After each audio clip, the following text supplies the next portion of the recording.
Mesdames et messieurs, merci à vous de nous avoir choisis pour vous informer. En voici les principales articulations de ce journal. Poursuite du procès des présumés assassins du docteur camerounais Richard Mouzoko, l'épidémiologiste de l'OMS tué à Butembo à pleine crise d'Ebola. La deuxième audience a été marquée par la comparution des médecins accusés d'avoir planifié ce crime. Un bandit, un mort et au moins 2 blessés, c'est le bilan d'un braquage enregistré à plein centre-ville de Beni ce mardi. Un shop M-Pesa a été la cible d'un bandit qui a pillé avant d'être maîtrisé. Mesdames et messieurs, c'est tout pour votre sommaire.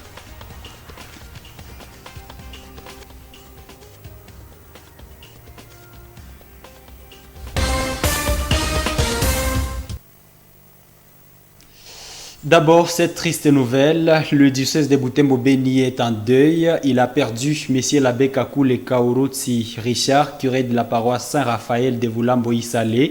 Sa mort est survenue à l'hôpital de Matanda ce mardi 23 février 2021.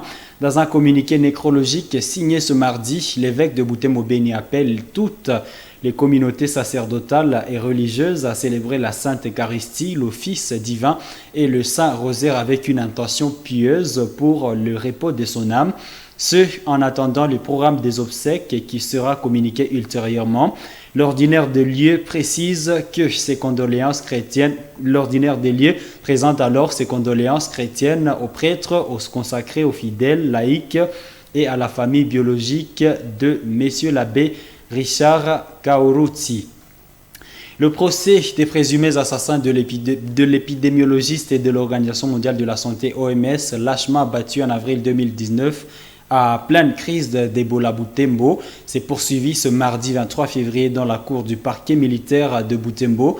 Pour cette deuxième audience, les juges de la cour militaire opérationnelle du Nord Kivu, siégeant en audience foraine, dans la ville des commissions des faits, a débuté avec la comparution des prévenus. Sur 8 présents à la barre, 2 ont comparu. Il s'agit notamment des médecins Gilbert Kasereka Kasisivawa et Hippolyte Sangala. Grâce Kakoko pour les comptes rendus de cette audience. Pendant plus de 3 heures, soit entre 12 heures locales et 15h30, il a été question pour la Cour des chercheurs à comprendre les enjeux qui peuvent être à la base de l'assassinat du docteur camerounais Richard Mouzoko. Exploitant les procès-verbaux produits lors de l'instruction de l'affaire, le colonel Ndaka, officier du ministère public, a soutenu que tout avait été planifié par des médecins locaux. Il se plaignait déjà, d'après lui, des écarts entre leurs primes et celles allouées aux étrangers. Ainsi, avait-il organisé des réunions pour planifier de chasser les prestataires des soins non originaires en vue de bien bénéficier des dividendes de la riposte contre Ebola. Devant les juges, les médecins auraient connu avoir pris part à des réunions de routine qui n'avaient pas pour objet de planifier une entreprise criminelle. Leurs avocats ont sollicité la comparution des témoins qui devront préciser à la Cour les contenus et l'objet des réunions. La Cour a accepté la comparution de ces témoins, plus de 5, essentiellement des agents des entités administratives de santé. Ces témoins seront auditionnés à la 3e audience, fixée à mercredi 24 février, toujours à l'auditorat militaire de Butembo, pris d'assaut par des dizaines d'habitants, assoiffés de connaître la vérité dans cette affaire qui avait agité la ville en pleine crise d'Ebola.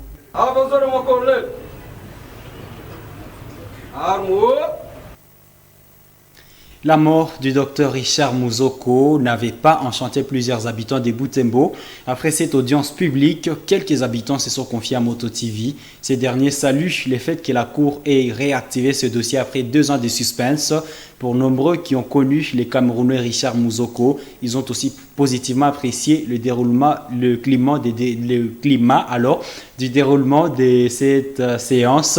Ces habitants disent faire confiance à la justice congolaise pour rendre hommage à ce docteur. Suivez-les dans ces propos recueillis pour vous par Moto TV. C'est juste suivre le procès du docteur camerounais qui était tué dans notre milieu. Le déroulement du procès aujourd'hui c'est quand même bon. Le dossier évolue normalement. Nous avons écouté presque toutes les parties citées au sein du procès. Nous pensons que ça va aller. On va arriver peut-être à nous éclairer ou à éclairer la population Bibolès, la vérité qui s'était peut-être passée. Nos frères qui étaient déjà décédés, nos amis à connaissance, celui-là est venu pour juste donner la vraie solution. Nous avons constaté dès ses premières prestations qu'il est venu donner la vraie solution au problème de cette maladie. Mais d'une manière surprenante, nous avons appris qu'il venait de décider. Une mort là, vraiment montée de toute échelle. Même ils ont bien posé des questions, ça s'est bien passé, vraiment, les juges. En tout cas, il n'y a pas de parti pris. Donc, le procès s'est bien passé. Rendons-nous à Beni, comme nous l'avons dit dans le sommaire. Un braquage a vécu ce mardi à plein centre-ville. Un shop M-Pesa qui a été la cible d'un bandit armé. Après avoir emporté de l'argent, le braqueur poursuivi par la police a tiré sur 3 enfants, dont l'un est mort sur les champs et 2 autres blessés par balle. Le bandit a été ensuite maîtrisé et mis à la disposition de l'auditorat militaire de garnison de Beni-Butembo. Un reportage de Delphin Mupanda depuis Béniville. Le fait s'est déroulé au shop Sayari de Vodacom sur bâtiment de l'hôtel classique situé sur boulevard Nyamouissi. Un homme armé y a fait irruption et intimidé les travailleurs. Il a réussi à s'échapper avec plusieurs billets de banque. Poursuivi par la population et les forces de l'ordre, le présumé bandit a tiré des balles pour tenter de se frayer le chemin. Il a tiré sur 3 personnes dont l'une est morte et 2 autres blessées par balle dans sa fuite, comme a témoigné l'une des rescapées. J'ai entendu des coups de balle sans savoir son origine. Je vis des policiers et d'autres gens qui les suivaient. Ils jetaient de l'argent en tirant de balles. C'est par là que l'enfant a été touché et moi tombé. En le suivant, je vis d'autres enfants touchés par balles, tous 3. L'un a été touché à l'œil et l'autre à la côte. Le présumé auteur de ces actes, c'est le militaire Ngosa Mundonda, 2e classe du 21e régiment des FARDC, selon ses propos. Tout acclamant son innocence, le présumé auteur de ces actes confirme avoir tiré quelques coups de balle pour se sauver, mais ne reconnaît pas avoir tué qui que ce soit. J'étais à la shop M-Pesa pour vouloir retirer mon argent du téléphone. Un garçon qui est entré après moi a touché dans mon sac et demandé pourquoi j'ai l'arme. Il a pris un marteau et me frappé à la tête avant que je ne perde de connaissance. Le militaire me suivait et j'ai enlevé la tenue et la jeté. Une femme en fuite a perdu de l'argent et c'est elle qui m'a enfermé dedans avec les cadenas. Je ne sais pas si j'ai tué car j'ai tiré pour me sauver. Ce présumé bandit détenait une arme en fait du type AK-47 avec 2 chargeurs garnis de munitions de guerre. Après un dérogatoire à l'état-major de la police nationale congolaise ville de Beni, cette dernière préparait son transfèrement à l'auditorat militaire de garnison Beni-Butembo pour instruction de son dossier.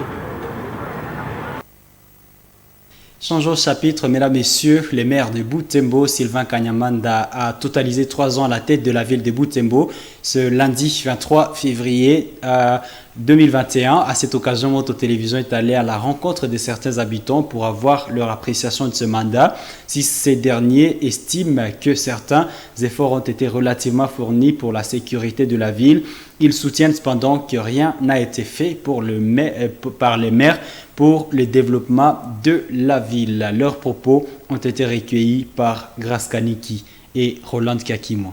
Nous avons constaté négativement que chaque fois qu'il y a insécurité, quand les bandits viennent traquer les gens la nuit, les véhicules nocturnes n'arrivent pas vite et même la police n'intervient pas.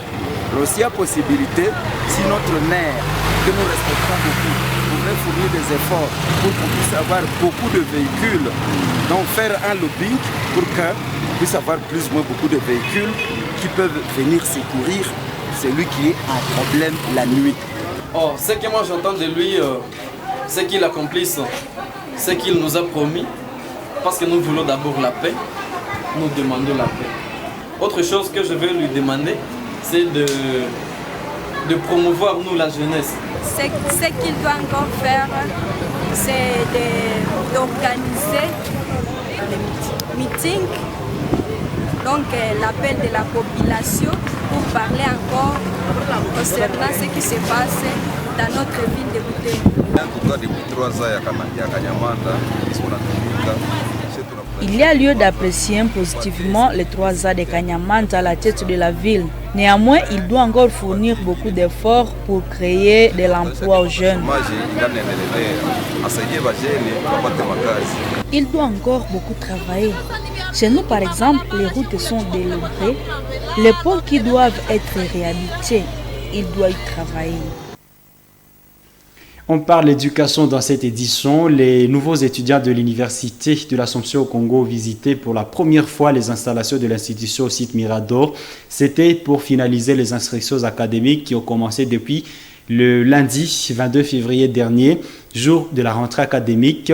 Cette sortie a été encadrée par les responsables des différentes facultés organisées au sein de l'UAC. Eugénie Moussivirois nous fait le point.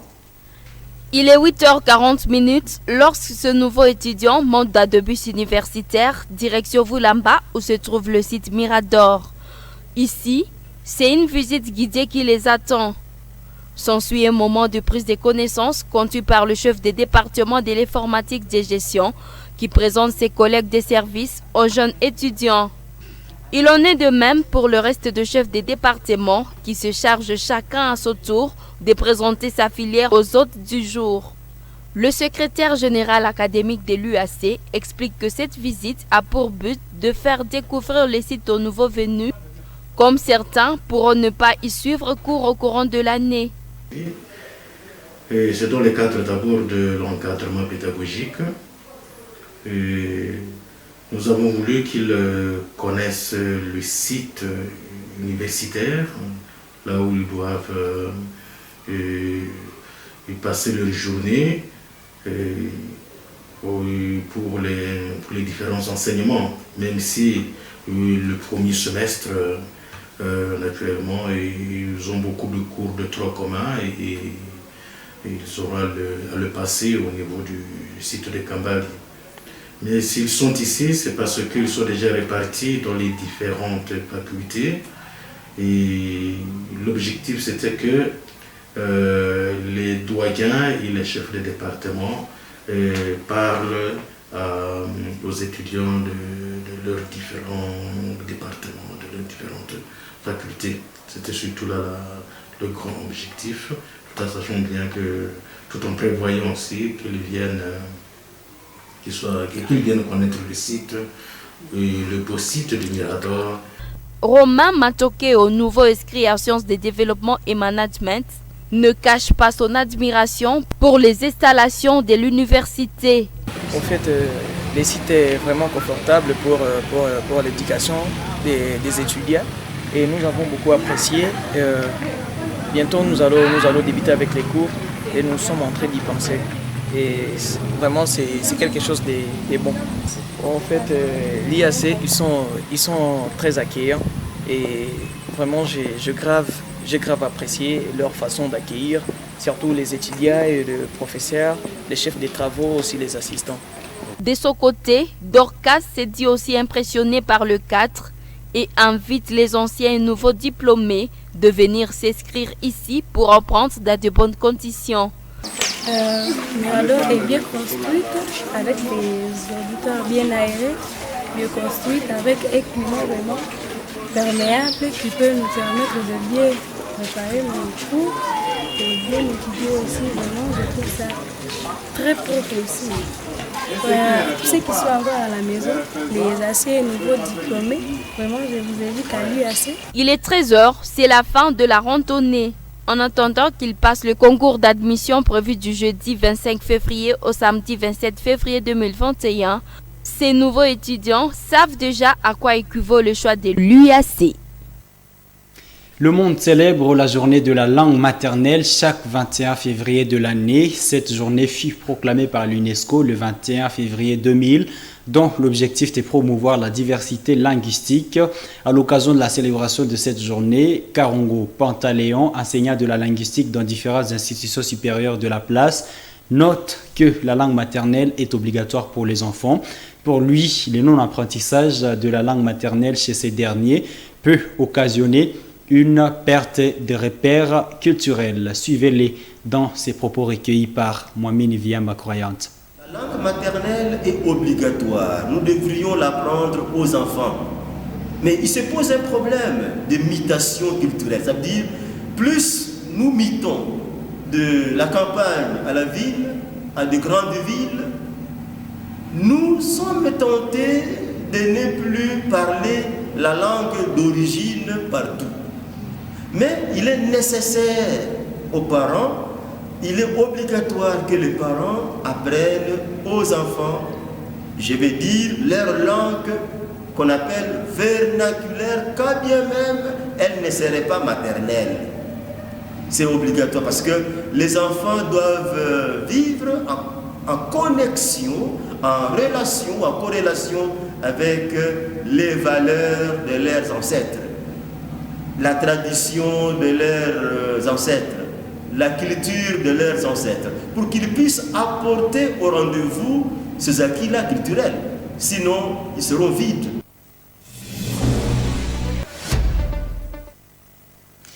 Mesdames, Messieurs, dans le cadre de la deuxième journée de la Ligue des champions de la CAF, l'AS Vita Club de Kinshasa, une des représentantes de la RDC, a joué ce mardi 23 février 2021. Les Dauphins noirs de Kinshasa sont allés s'imposer sur les sols soudanais d'El Meriken du Soudan à domicile par un score de 4-1. Le match retour interviendra dans une semaine, soit le 5 mars prochain à Kinshasa. Dans la même compétition, le TP Mazembe, un autre club congolais engagé dans la compétition, jouera ce mercredi 24 février contre Al-Hilal de Soudan. Voilà, en page locale, c'était la poursuite de la 6e journée dans le cadre de la phase retour du championnat local de football de Butembo. 2 rencontres ont été au rendez-vous. À 14h, Isesport a eu raison du FC Colombe de la Paix par 2-0. Et à 16h, le FC Robusta a gagné l'AS Étoile par un score d'1-0. La suite de ces championnats interviendra ce jeudi 25 février où l'AS Atlético jouera la JSB à 14h et à 16h, le DC Horizon tentera de s'offrir le FC Étincelle. En Europe, cependant, mesdames, messieurs, c'est la suite des 8e de finale aller de la Ligue des champions de l'UEFA qui interviendra la soirée de ce mardi 23 février. Après une semaine de trêve, à 22h ce soir, Chelsea croisera l'Atlético de Madrid et dans l'autre rencontre, à la même heure, le Bayern Munich, champion à titre, croisera le fer avec la Lazio de Rome. Mesdames, Messieurs, c'est donc par cette nouvelle sportive que nous mettons point final à cette édition des Butembo Direct sur Moto TV. Merci à vous toutes et à vous tous qui l'avez suivi. Au revoir.